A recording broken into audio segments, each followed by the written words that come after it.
Amamos a Jesús. Amamos a las personas. Amamos adorar.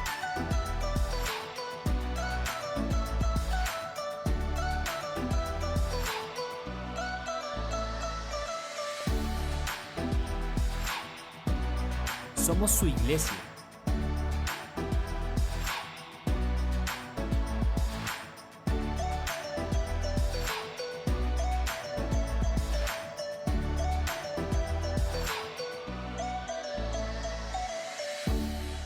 Nuestra casa, el mejor lugar de adoración.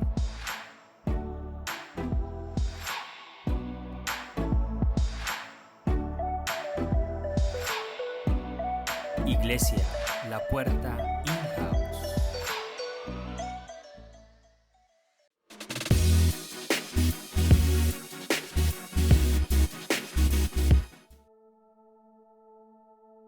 Bueno, buenos días a todos, buenos días. Gracias por sus ofrendas. ¿Dónde está Yorladis? ¿Qué se me hizo Yorladis? Se fue. Yorladis dijo, uy, esa palabra sonó como fea, ¿no? Tacaños. Pues eso dice la palabra, ¿qué hacemos? La palabra habla. Tacaño es el que no le gusta dar. Generoso es el que le gusta dar. Y la palabra nos enseña a que seamos generosos, porque hay más bendición en dar que en recibir. Porque la bendición es doble para el que da. Lo que tú das, lo que tú siembras, de eso se te va a devolver en abundancia. Es un principio bíblico y los principios bíblicos se cumplen. Entonces estamos llamados a ser generosos, no tacaños. Amén. En todo y con todos, no solo aquí en la iglesia, sino afuera, con nuestras familias, con nuestros amigos, etcétera. Bueno, me alegra verlos. Quiero contarles que esta semana ha sido una semana tremenda de trote. Estuve en Bogotá estos días. Me fui con una agenda que cuadramos, que coordinamos con mi esposa y logramos cumplirla. Estamos dando pasos de fe y creemos que Dios está obrando en medio nuestro. Fueron unos días importantes, realmente intensos, y bueno, tengo para contarles un par de cosas. Pero entreguémosle este tiempo a Dios. Cierra ahí tus ojos donde estás. Señor, yo te pido que tu Espíritu Santo sea hablando hoy al corazón de tu iglesia. Yo te pido, Señor, que no sean mis palabras, sino que seas tú, Señor, haciendo lo que tienes que hacer en el corazón y en la mente de tus hijos. Permítenos que este mensaje, Señor, nos llegue de alguna manera a nuestra vida y que podamos ponerlo en práctica. Que lo llevemos a una experiencia de vida. Enséñanos a caminar contigo, Señor, a caminar no solo en tus principios, sino en tu amor. Que nosotros entendamos, Señor, que tú eres nuestro mejor guía y nuestro buen pastor. Gracias, Señor Jesús. Amén. Bien, continuamos entonces con nuestra serie de las 4 estaciones. Hace 8 días hablábamos del tiempo de Selah. ¿Recuerdan? Detente y escucha, es lo que significa Selah. Espero que lo estén poniendo en práctica. Espero que estén teniendo tiempo a solas con Dios y estén afinando su oído a escuchar la voz de Dios cuando oran y cuando leen la palabra. Bien, vamos a entrar entonces en tema. Hoy no les tengo ningún comentario sobre nuestras áreas de servicio. Lo vamos a hacer cada 15 días. Entonces dentro de 8 les voy a contar sobre otro ministerio y cómo vamos avanzando aquí en nuestra comunidad, porque el reino de los cielos avanza contra viento y contra marea. Quiero comenzar hoy mi mensaje haciendo 3 preguntas. La primera es: ¿qué pasa en tu vida cuando recibes un no por respuesta? ¿Qué pasa si Dios te cambia el plan y de un momento a otro viene como un stop? Detente. Vamos a dar un giro. ¿Cómo reaccionas cuando las cosas te están saliendo muy bien, demasiado bien, y de pronto algo pasa y se sale de control? O al menos de tu control. Bien, sábado 21 de mayo del 2022, 5 a.m., es decir, ayer. Venía ya de regreso a casa, feliz de haber cumplido mi agenda, como les comentaba ahora. Con mucho frío en Bogotá, un frío terrible. Realmente hoy estoy feliz de poder estar disfrutando de este sol. El frío en la capital está durísimo. Un tráfico que es tal vez peor que el frío. Entonces esas dos se juntan y no es tan sencillo. Pero finalmente feliz porque cumplimos nuestra agenda, y aún después de cumplida la agenda me quedó tiempo para ir a compartir con mi familia. Mi esposa no me acompañó esta vez, entonces pude estar con mis hermanos, con mi sobrina y con el chiquitín de la familia, con Antonio, que pronto nos va a visitar. Fue un tiempo lindo. Entonces salí para el aeropuerto muy entusiasmado y venía pensando ya en esta reunión, porque ayer teníamos un compromiso y estábamos preparando todo para hoy. Bueno, qué maravilla. Viajé esta vez por una aerolínea nueva y entonces quise decirle a mi esposa: voy a irme por esa aerolínea a ver cómo nos va. No logré hacer mi web checking el día anterior, y entonces cuando yo llegué al aeropuerto, pregunté a la persona que está ahí en la puerta del aeropuerto: ¿en dónde queda el counter de esta aerolínea? Entonces me miró y me dijo: uy, eso queda al otro lado, al final. Wow, pues me pareció extraño porque al otro lado están las salidas internacionales. Sin embargo, era un funcionario del aeropuerto y yo dije: bueno, hagámosle. Y me fui de esquina a esquina del aeropuerto El Dorado. Cuando llegué al final, había un aviso, una oficina de esa aerolínea, pero eso estaba cerrado, no era el counter para hacer check-in. Y entonces le pregunté a otro funcionario, le dije: mira, estoy buscando el counter de esta aerolínea porque es la primera vez que viajo ahí, no sé dónde queda. Me dijo: no, ¿y quién le dijo que era aquí? Le dije: pues me mandaron hasta acá, un funcionario del aeropuerto. Me dijo: no, le dieron mal la información. Es de donde usted viene, o sea, tiene que irse otra vez a la otra esquina, y no solo a la 2 donde usted entró, sino a la 1, a la entrada 1, es más allá, es al final. ¡Wow!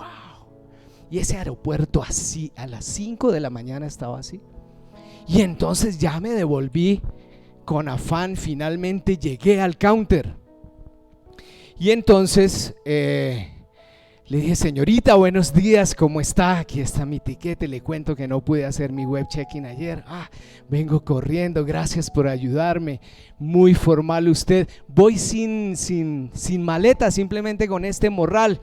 Así que entonces deme paso rápidamente, que yo voy es para mi casa. Me dice: señor, buenos días, pero lamento informarle que hace 5 minutos cerramos el vuelo. Exactamente así quedé yo.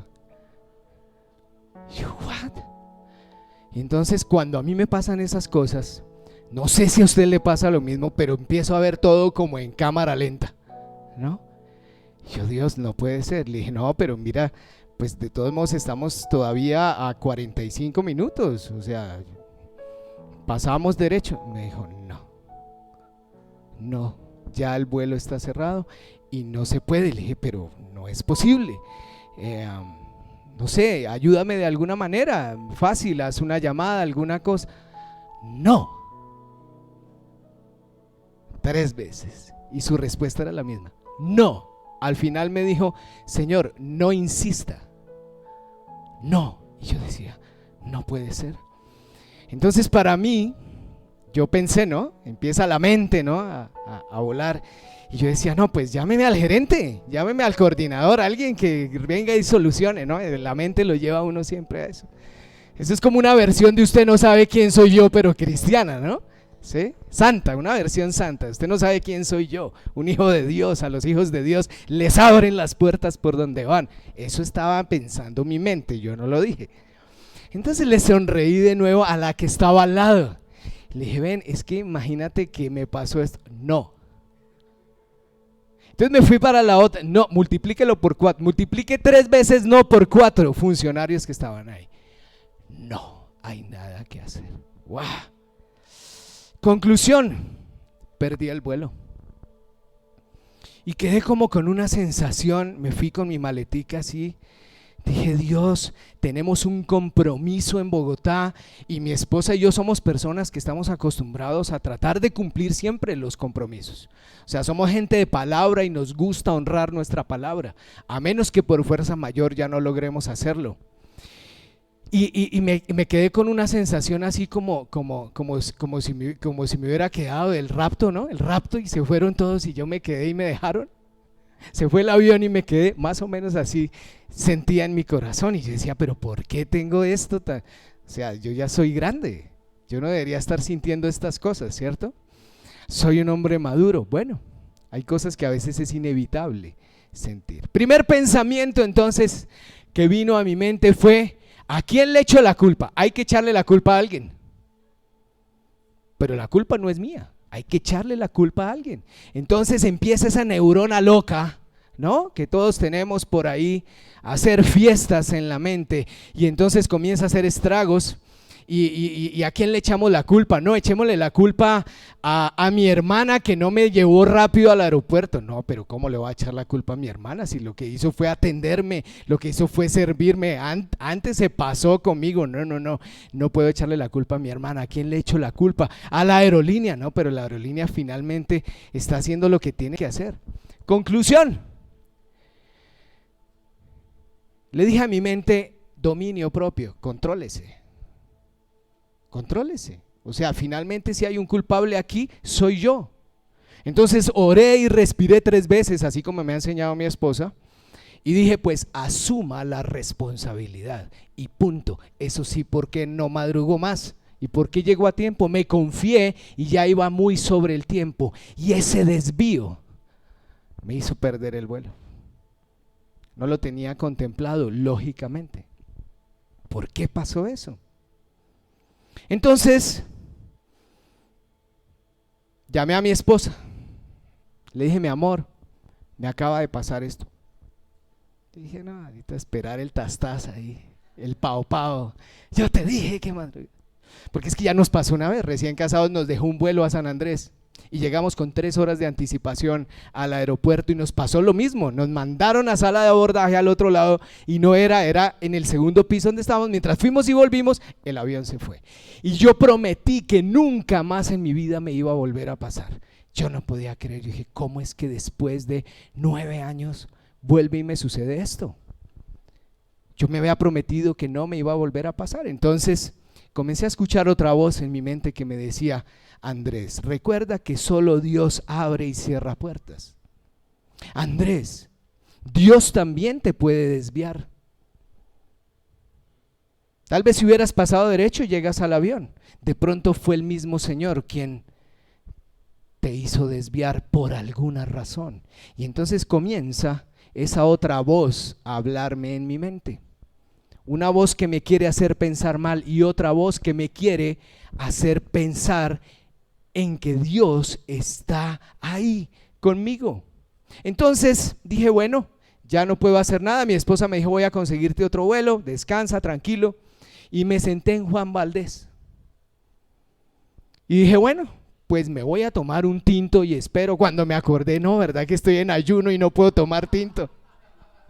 O sea, además de todo, sentado en Juan Valdez, mirando a todo el mundo tomar tinto, oliendo a café delicioso, y yo en ayuno de tinto. Hágame el favor. Entonces ahí dije: Señor, algo tienes que querer decirme tú. O sea, yo ya sé que me quieres hablar. Entonces aquí estoy, y comencé a entrar en un diálogo con él, ahí en Juan Valdez. Más o menos un detente y escucha. Por un momento, aquieta tu mente, aquieta tus pensamientos, no le eches la culpa a nadie, más bien pregúntale a Dios qué está pasando y activa toda tu sensibilidad, digamos, espiritual.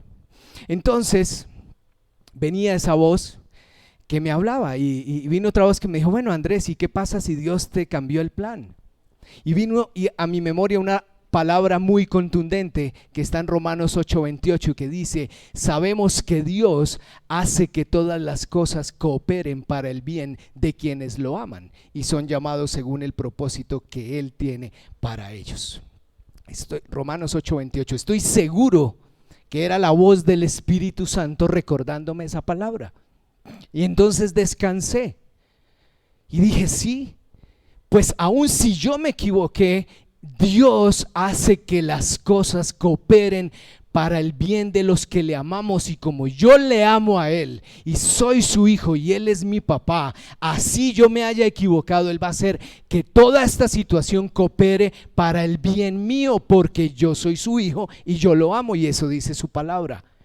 Y ahí entonces yo afinco mi mente y mi pensamiento y digo, esto sí es una roca fuerte, aquí sí me puedo yo parar con confianza. Ya se fue el vuelo, no importa, vamos a ver Dios cómo se va a mover en este momento.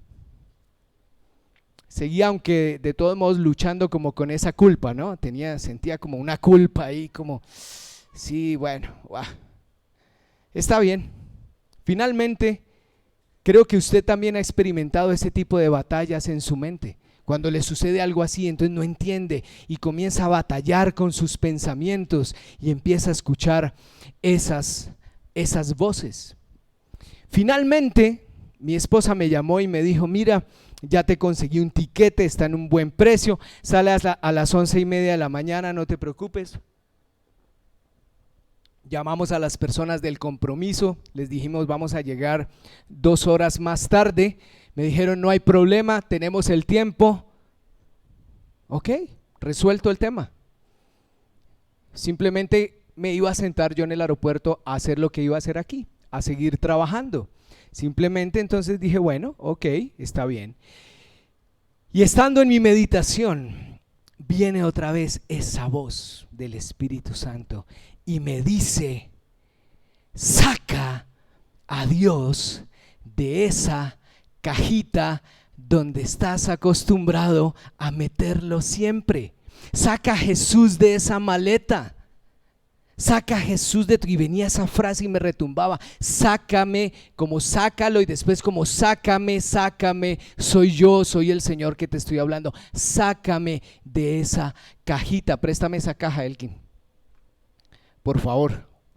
La otra, bueno, sí, cualquiera, esa, está bien, gracias. Entonces recordé alguna vez un mensaje que escuché sobre eso y dije, sí, es cierto. ¿Qué me quieres decir, Señor? Y es que a veces nosotros metemos con frecuencia a Dios en una cajita como esta y lo metemos ahí y vamos con Él así, vamos con nuestra cajita. Entonces Dios va conmigo, Dios va conmigo, Dios necesito esto, entonces abro la cajita, Señor necesito tal cosa, y el Señor me responde, tan lindo el Señor me respondió, y sigo con mi cajita y me acostumbro a llevar a Dios en mi cajita.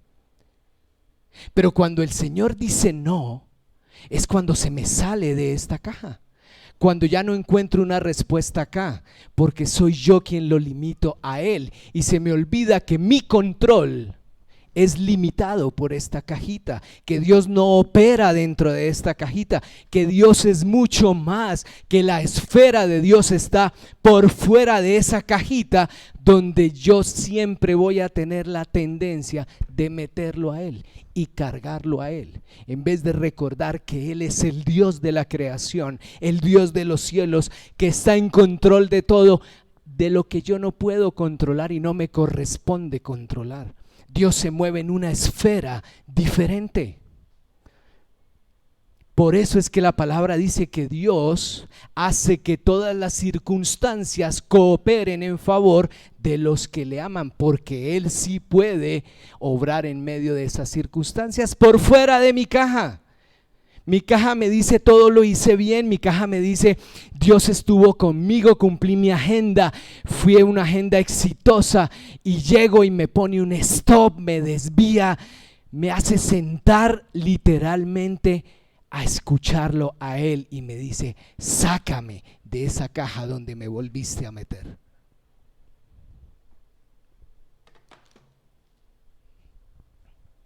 Bien. Esa es nuestra tendencia. Nuestra tendencia nos hace pensar o creer que si me dicen que sí, entonces Dios está conmigo. Pero si me dicen que no, entonces Dios no está conmigo. Y no es así. Dios está contigo y conmigo sí o sí. Yo descubro que existe una relación directamente proporcional con Dios y es esa: Dios está conmigo si las circunstancias están a mi favor o no están a mi favor. Él siempre está conmigo y contigo porque Él no está metido en mi caja. Su esfera es mucho más amplia y Él es Dios, es omnisciente, es omnipotente, es omnipresente. Todo lo puede, todo lo sabe, todo lo conoce.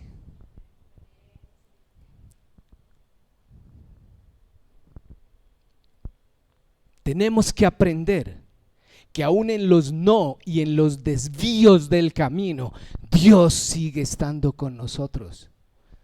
Dios no se olvida de nosotros, aún si nos equivocamos, porque somos sus hijos. Ese es el Dios que yo descubro. Bien, entremos en aplicación práctica. Nos cuesta creer que Dios está con nosotros cuando las cosas no salen bien. Lo acabo de decir.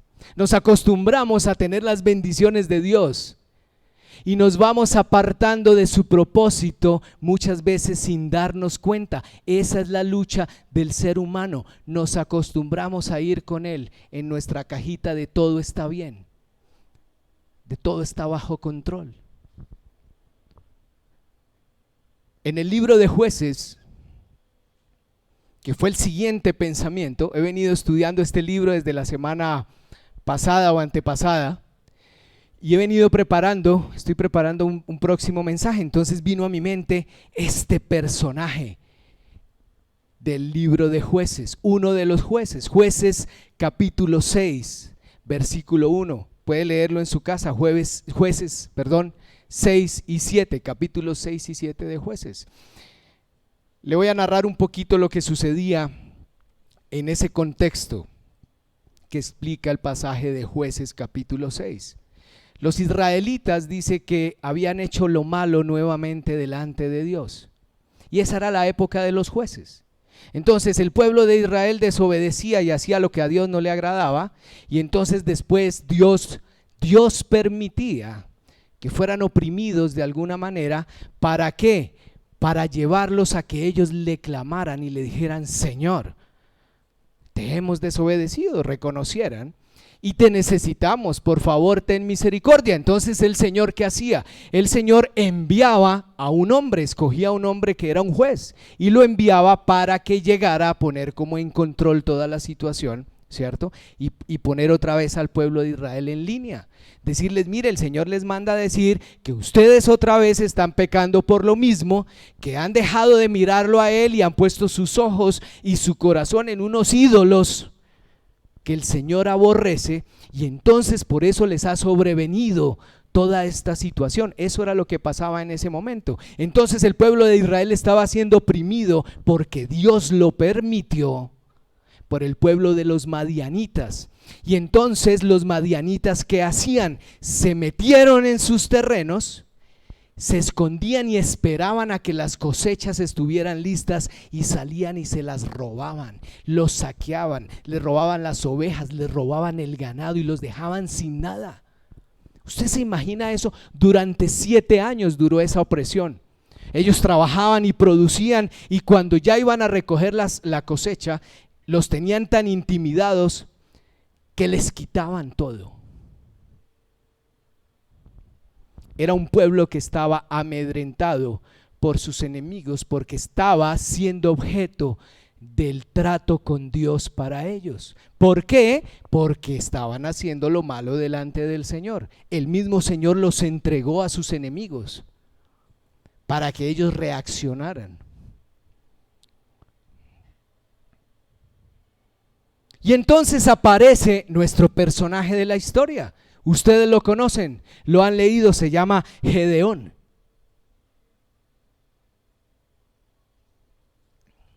Y en ese contexto se aparece el ángel del Señor a Gedeón.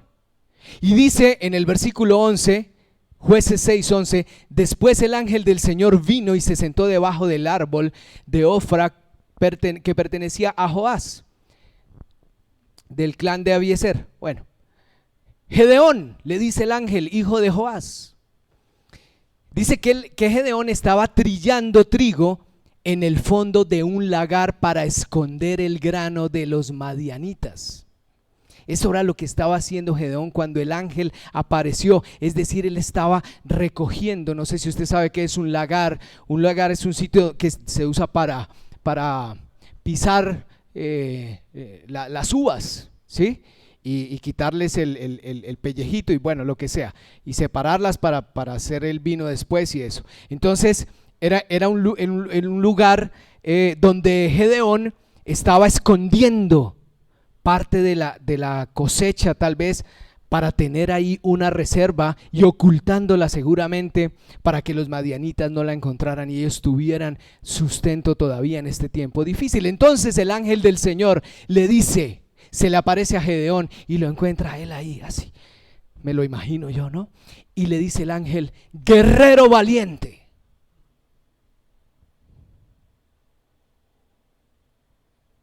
¿Usted se imagina a Gedeón en el lagar y lo ve como un guerrero valiente? Yo no lo veo así. Yo lo veo es como un hombre totalmente intimidado por sus enemigos. No lo veo incorporado, no lo veo con su escudo, no lo veo con su espada, no lo veo con ese ímpetu del guerrero. Sin embargo, el ángel del Señor le dice, guerrero valiente, el Señor está contigo.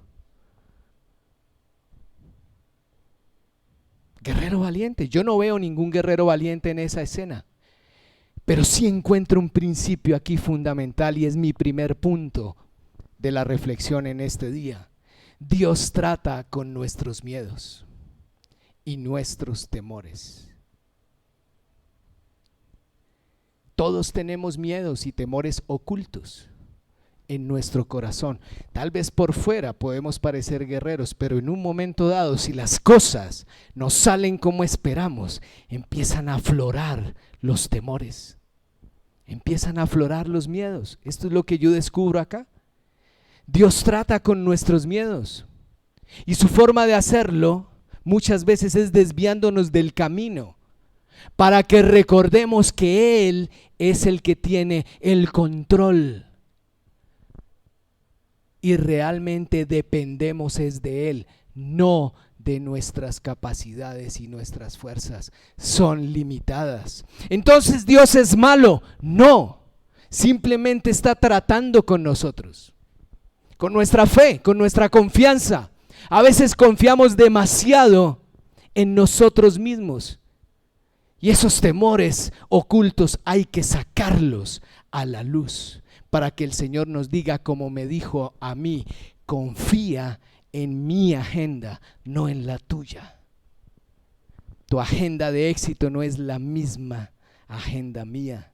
Mi agenda es diferente porque yo puedo ver más allá que tú. Y yo veo que aquí Dios estaba tratando con Gedeón también en esa parte de sus temores.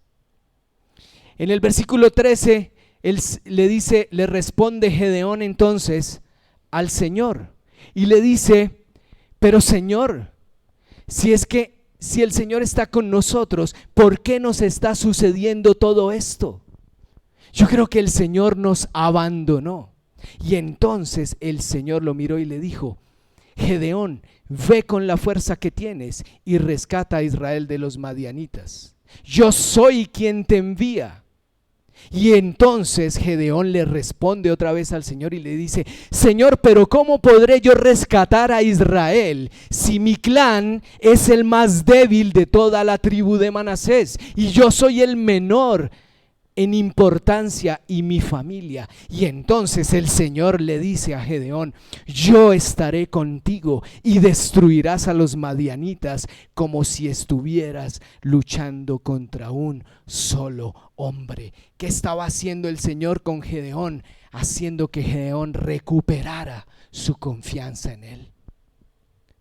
Las pruebas y las dificultades habían hecho de este gran guerrero que sus temores lo consumieran. Y aquí el Señor se le aparece y le dice, Gedeón, levántate porque yo estoy de nuevo aquí. No te olvides ¿quién es tu Dios? Esto es una historia impresionante. Realmente la historia de Gedeón da para analizar muchos aspectos. Simplemente hoy me voy a ir en este sentido y en 8 días voy a continuar. Entonces aquí vemos a Dios recuperando la confianza de Gedeón. Dios trata con nuestros temores, Dios trata con nuestros miedos. Cuando me dejó el vuelo, tuve temor, aún un temor inexplicable. Yo decía, pero yo le decía a mi esposa, ¿por qué me siento así? Tal vez alguna mala experiencia de mi pasado quería volver, qué sé yo, no sé. Y no era nada del otro mundo tampoco. Mi segundo punto es, nos cuesta no tener el control.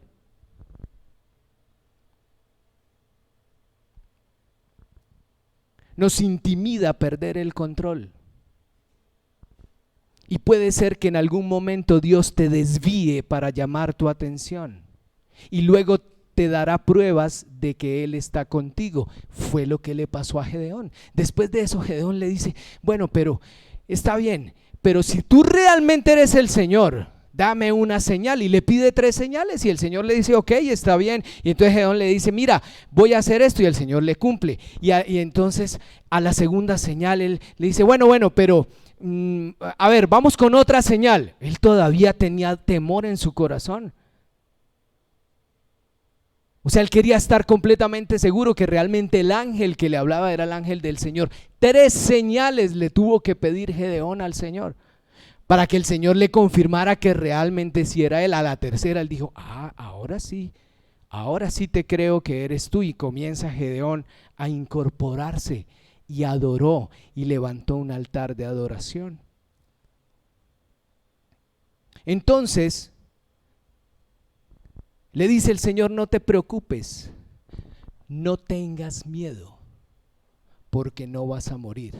Si el Señor le dijo a Gedeón que no tuviera miedo, es porque tenía miedo, porque el Señor sabe lo que hay en tu corazón y en el mío. Él sí sabe cuando tú tienes miedo. Entonces le dice a Gedeón, no tengas miedo, ya te di 3 señales que soy yo, tranquilo. Quiero contarles que en este viaje a Bogotá compartí con 3 amigos que son personas de influencia, son hombres inteligentes, valiosos, capaces, hombres con temor de Dios. Y por alguna razón estos 3 hombres me compartían sus testimonios de vida. Yo pensé que yo era el que iba a hablarles a ellos. No, Dios me llevó allá a que yo los escuchara. ¿Recuerdan? Detente y escucha. Y entonces me encuentro con que estos 3 hombres, los 3 vivían luchando con los mismos desvíos en el camino. 3 hombres que venían caminando así y de un momento a otro ¡pah!, algo sucede y los planes cambian. Y me llamaba la atención que ellos 3 estaban pasando por lo mismo, luchando con los mismos desvíos en el camino, luchando contra la injusticia de los hombres. Me contaban cómo los hombres que antes confiaban en ellos y que ellos también habían puesto su confianza, de un momento a otro se habían fracturado sus relaciones. Y me contaban las injusticias aún de chismes.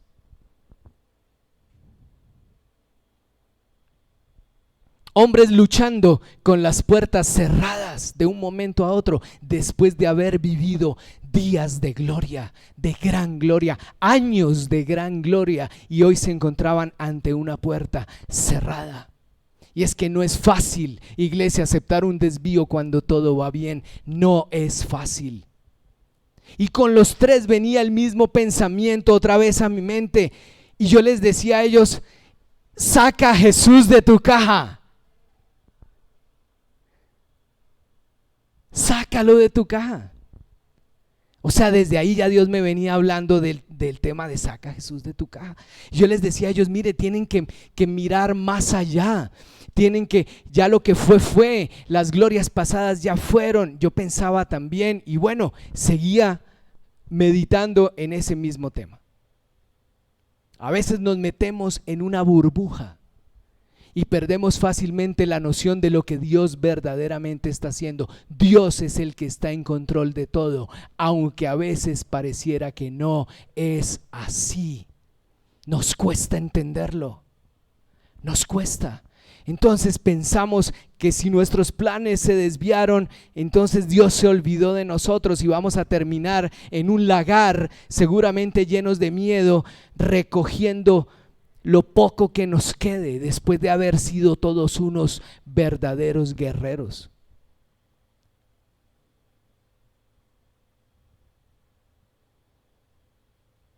Realmente somos nosotros los que perdemos el control, no Él. Nuestro control es limitado, el de Él es absoluto. Somos nosotros los que nos movemos en una esfera de control limitada. Él no, Él es Dios, Él es y hace como quiere y se llama soberanía. Dios es soberano. Dios es soberano sobre tu vida, sobre la mía, sobre esta creación. Dios es soberano. ¿Por qué lo queremos limitar nosotros? ¿Por qué se nos olvida que Él está en una esfera mucho más amplia que la nuestra? Y mi tercer punto es, deja que Dios pelee por ti. ¿Por qué? Porque es a su manera y no a la nuestra. ¿Cómo nos cuesta aceptar que es a la manera de Él y no a la mía? Nos cuesta. Estamos acostumbrados a que sea a nuestra manera. Y cuando no es a nuestra manera, tenemos problemas. Vamos a Jueces capítulo 7. El Señor le dice a Gedeón, ¿sabes qué, Gedeón? Tienes demasiados guerreros contigo, porque el Señor ya le había dicho, te voy a dar la victoria.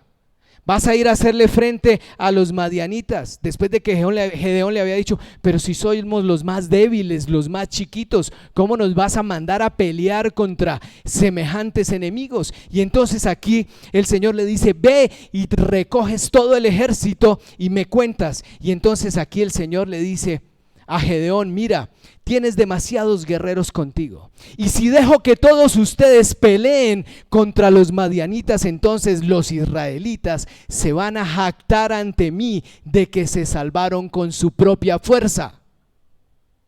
Por lo tanto, le dice el Señor a Gedeón, dile al pueblo, a todo aquel que le falte valentía o que tenga miedo, que abandone este monte y se vaya para su casa. Está hablando el Señor.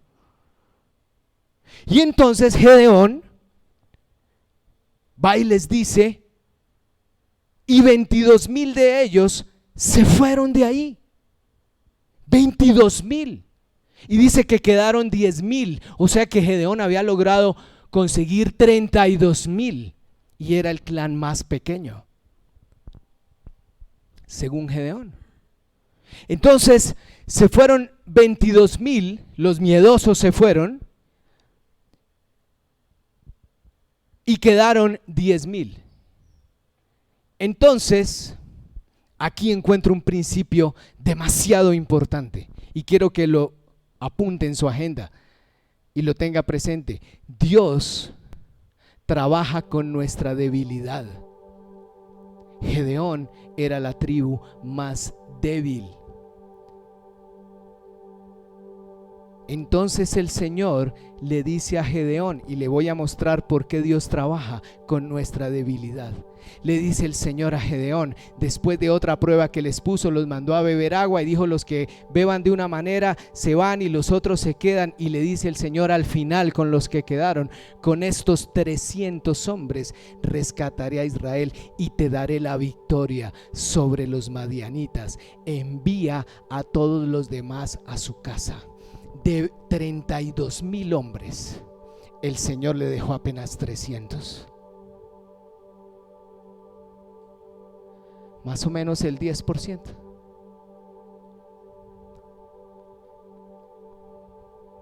Y el Señor dice, es que yo funciono así, para que tú no te des la gloria tú, para que no creas que es por tu agenda perfecta y por tus habilidades, sino para que sepas que yo soy quien trabaja con tu debilidad.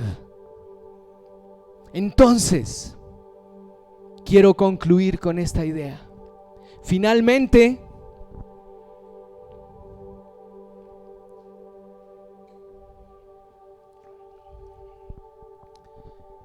me fui de Juan Valdez a la sala de abordaje. Todo esto que le acabo de decir pasó en el Juan Valdez. Y yo tomaba nota y tomaba nota y tomaba nota de lo que estaba escuchando y estaba escuchando. Y entonces fui a la sala de abordaje, finalmente me subí en el avión.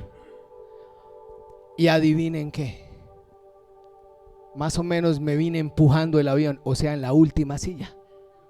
En la última. Y ni siquiera me tocó ventana, porque no había ventana. O sea, era un hueco allá sin ventana. En el último rincón del avión, sin ventana y con menos 20 centímetros con respecto a la silla de adelante y sin poder reclinar la silla hacia atrás. Ok, Señor,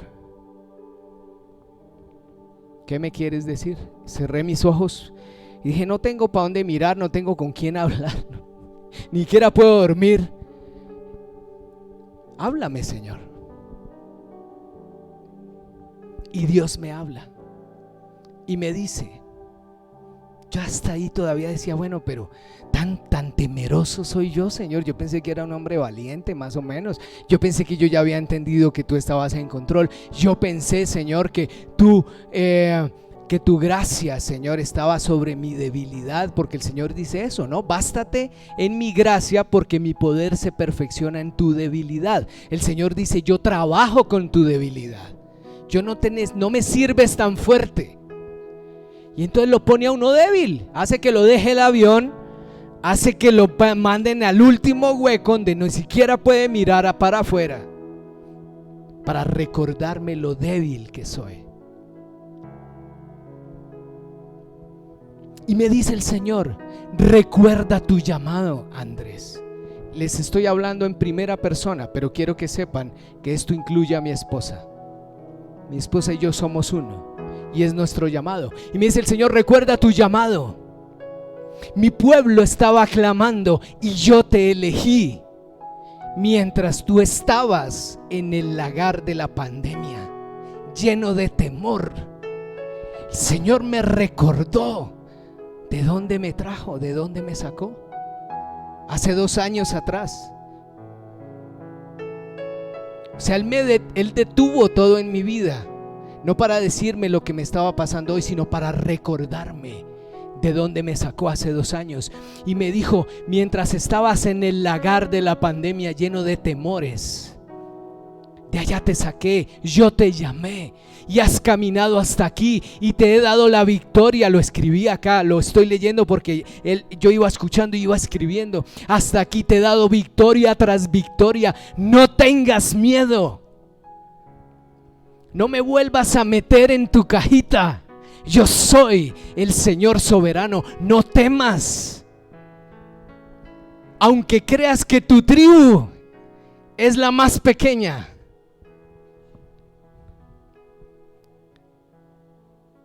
no temas, porque aún si tuvieras 32,000, yo trabajo con 300. No necesito más para darte la victoria. Amén. Gracias. No necesito más. Me dice el Señor, yo trabajo con 300. Yo trabajo con 300. Yo trabajo así, con ese 10%, por una razón, porque es que yo soy el Dios del 90%. El 10 es tuyo, el 90 es mío. No se te olvide. ¿Para qué? Para que no se jacten de sus fuerzas, sino de mi poder, para que no se enorgullezcan de lo poderosos que se pueden llegar a ver. No, si se van a enorgullecer, enorgullezcanse de mi poder que se perfecciona en tu debilidad. Y me dice: guerrero valiente, marcha adelante, porque la victoria es conmigo, yo estoy en control. A fin de cuentas todo se resolvió, iglesia. Cumplimos con nuestros compromisos ayer, fue un día espectacular. Y quiero decirles que este mensaje era para esta tribu de La Puerta. El Señor hizo todo esto para que yo trajera este mensaje. Este no era el mensaje que yo iba a dar hoy, pero ese es el mensaje para esta pequeña manada que le pertenece a Dios. Ustedes le pertenecen al Señor, y el Señor me escogió a mí por alguna razón y a mi esposa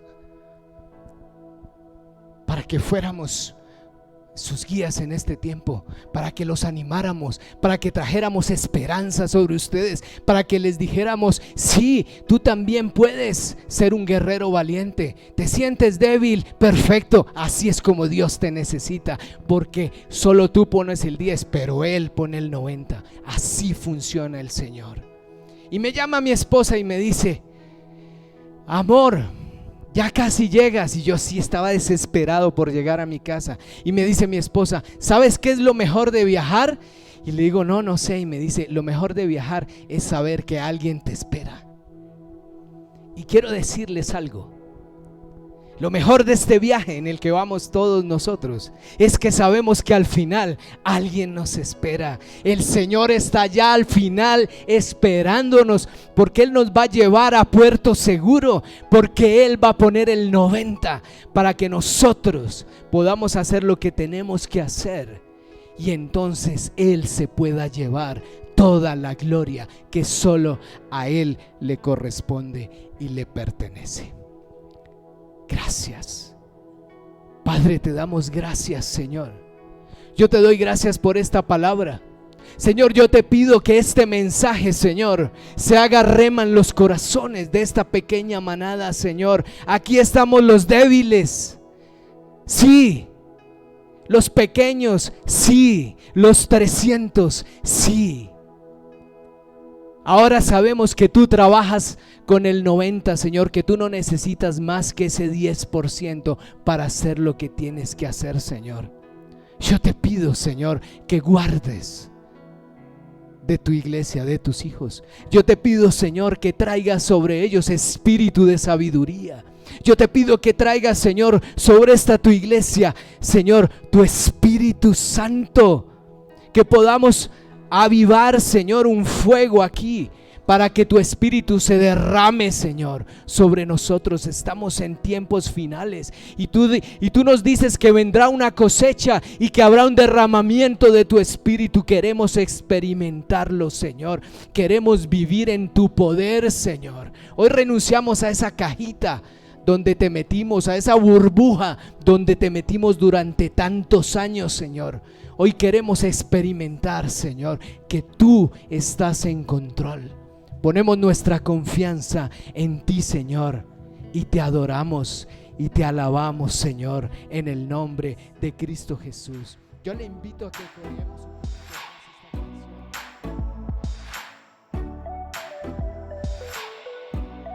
Iglesia, La Puerta